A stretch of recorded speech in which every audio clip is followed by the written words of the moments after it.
Benjamin S, bonjour. Bonjour. Merci beaucoup pour ta présence aujourd'hui.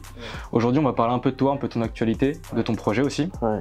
Tu as été très productif en ce début d'année 2022. Tu as déjà sorti ton clip BMW Boys. Tu as aussi notamment été présent sur le Colors.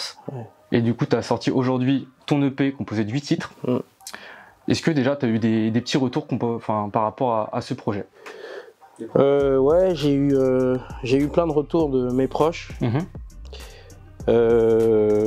qui sont contents du projet, de tout ce qu'on a fait, du boulot, des prods, du mix, du mastering, des morceaux en général. Donc je suis content, vraiment je suis content avec le projet, je suis content de ce qu'on a fait avec le projet.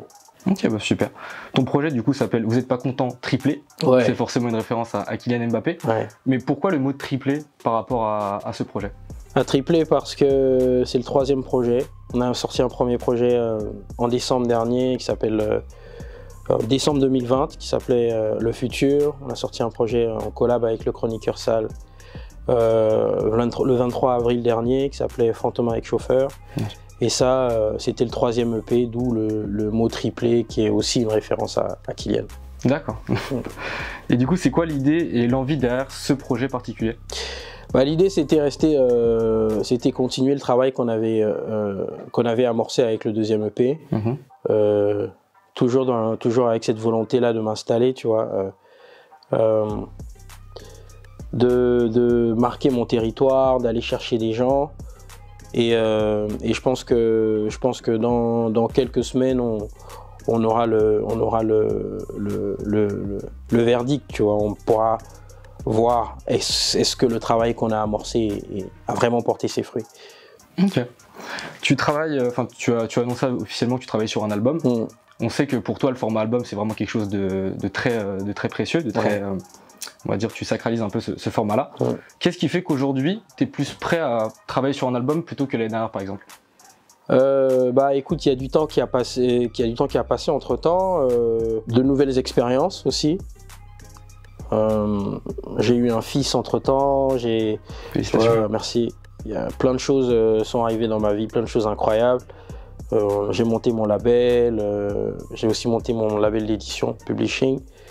Et tu vois, donc il y a plein de choses qui se sont enchaînées. Et je pense que psychologiquement et lyricalement, je me sens prêt à embrayer directement sur l'album, tu vois. Donc les circonstances, les événements et ma condition physique et psychologique me permettent d'aller directement chercher l'album, quoi. D'accord. On en a parlé tout à l'heure, tu as été présent, tu as été invité sur Colors, d'ailleurs très bon titre. Est-ce que tu trouves que cette participation à Colors t'a apporté un peu plus de reconnaissance vis-à-vis du grand public notamment? Non, pas nécessairement. En tout cas, moi, je ne le sens pas. Et c'est pas forcément quelque chose que je recherche, tu vois. Mon mot d'ordre, c'est faire de la musique qui va rester. C'est vraiment quand je fais de la musique, je me dis et j'essaie de faire un maximum en sorte que la musique que je produis reste, quoi.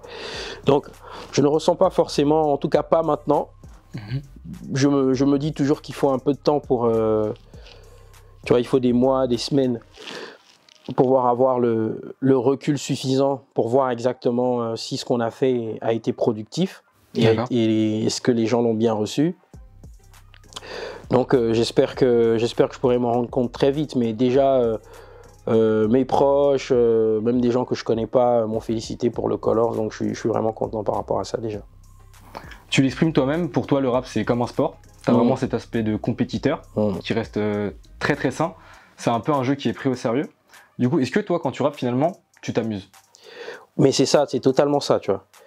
Quand je rentre en studio, j'y vais avec l'envie de passer un bon moment, d'être content de ce que j'écris, mais aussi voilà, c'est de prendre du plaisir, quoi. Tu vois, vraiment prendre du plaisir. Si je suis pas content d'un truc, je ne le sors pas en général. Tu vois. Et cette situation-là arrive très peu. Donc je suis toujours content de ce que je fais. Donc, je prends vraiment du plaisir à rapper, quoi. D'accord. On sait que tu es vraiment un amoureux de la culture hip-hop et du rap. Et qu'est-ce qui a fait à l'époque où tu as découvert ça qu'est-ce qui a fait que ça te fascine autant? Vraiment, quelle est cette petite chose dans cette culture-là qui a fait que, tiens, j'adore cette culture? Je pense que c'est la liberté, c'est la façon dont les rappeurs s'expriment, comment ils s'habillent.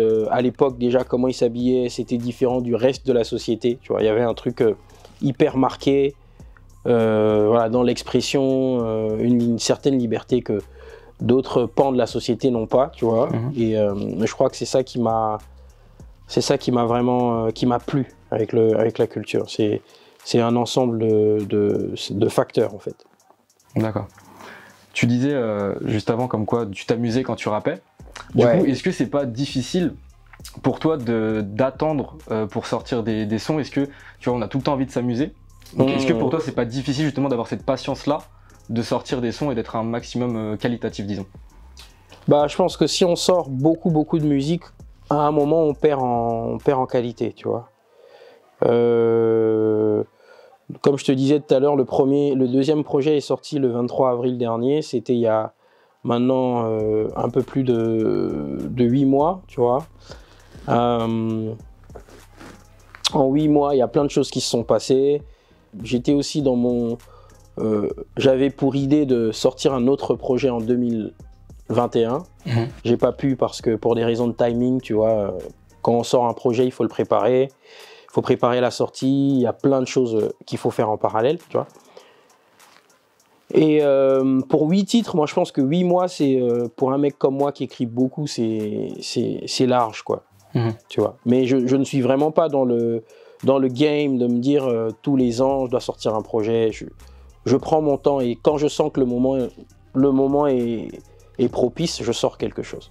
D'accord. Tu le dis toi-même, tu es fasciné par la longévité. Dans le rap, tu as notamment cité Booba. Donc du coup, forcément, on pense à une sorte d'endurance dans ce rap game. Est-ce que toi, tu penses être suffisamment endurant et créatif pour justement connaître cette fameuse endurance comme Booba, même si Booba c'est vraiment un extrême, est-ce que tu te sens vraiment capable de rester dans ce rap game-là? Ouais, je pense que tout le monde peut le faire. Mais il faut avoir envie de le faire. Il faut se donner les moyens, je pense. Il y a quelque chose aujourd'hui qui tue la mystique autour des artistes, c'est la surexposition. Je trouve que c'est quelque chose qui justement participe à tuer les carrières et les talents, tu vois. Je pense qu'il faut donner aux gens ce qu'ils veulent, mais il faut pas surdoser, quoi. Tu vois. Et ça, c'est un des critères pour pouvoir rester sur la durée. Donc donner aux gens et produire des projets de qualité finalement. Parce qu'à la fin de la journée, il s'agit de la musique, tu vois. Il faut que les gens puissent avoir de la bonne musique pour que tu puisses durer. Tant que la musique est bonne, t'es là. Si la musique elle est plus bonne, en vérité, ça marche plus. Donc, il y a l'aspect image. Est-ce que j'ai envie de me montrer tous les jours? Non. Je pense que j'ai besoin d'intimité. Tu vois, je pense que j'ai besoin de me recentrer sur moi des fois. Et c'est ce que je vais faire pour l'album. Tu vois, je vais essayer d'être le moins visible possible, le plus concentré possible aussi. Travailler sur le projet et je pense que des moves comme ça peut te permettre de gagner, de grappiller quelques années, quoi. Même si ça fait longtemps que tu rappes, ça fait 15 ans, t'as toujours confiance en toi dans ta musique, mais tu estimes que tu n'es pas encore la meilleure version de toi-même. Non. Pour toi, à quoi ressemble le Benjamin Epps Prime?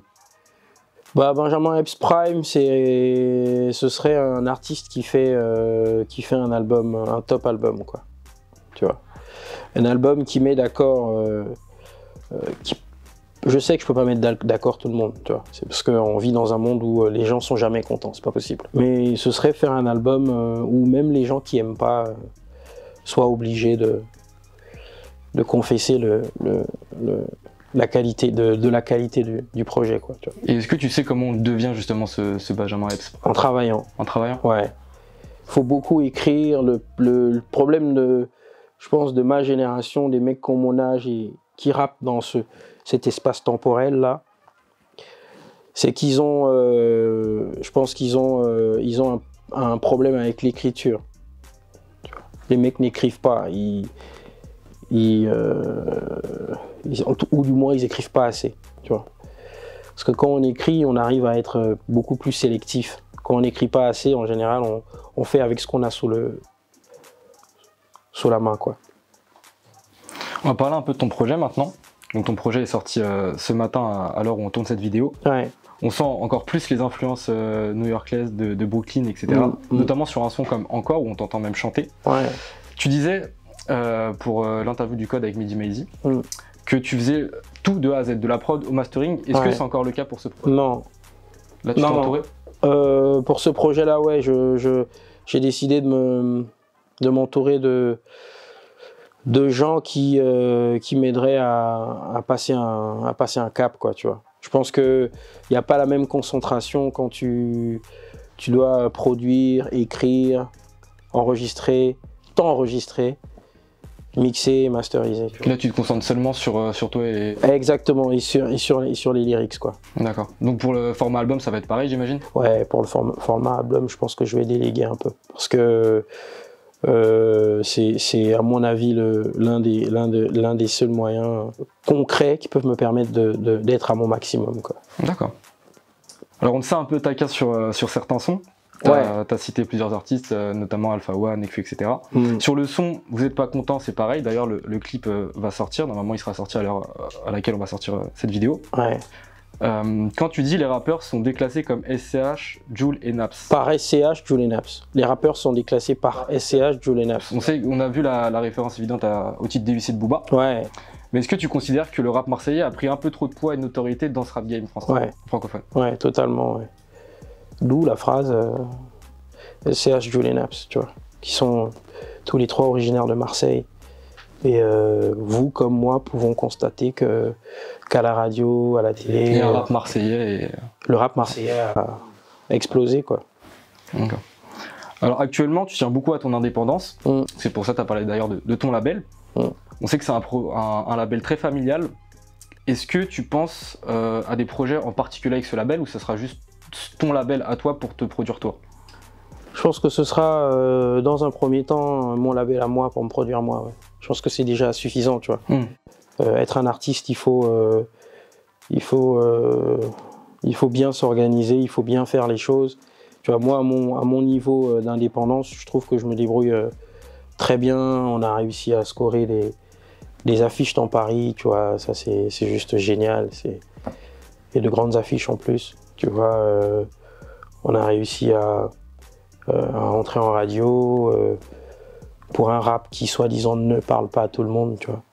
Donc je suis content de ce qu'on fait avec mon label en ce moment et ouais, j'ai envie de me produire moi pour l'instant puis après voir ce que ça donne pour la suite.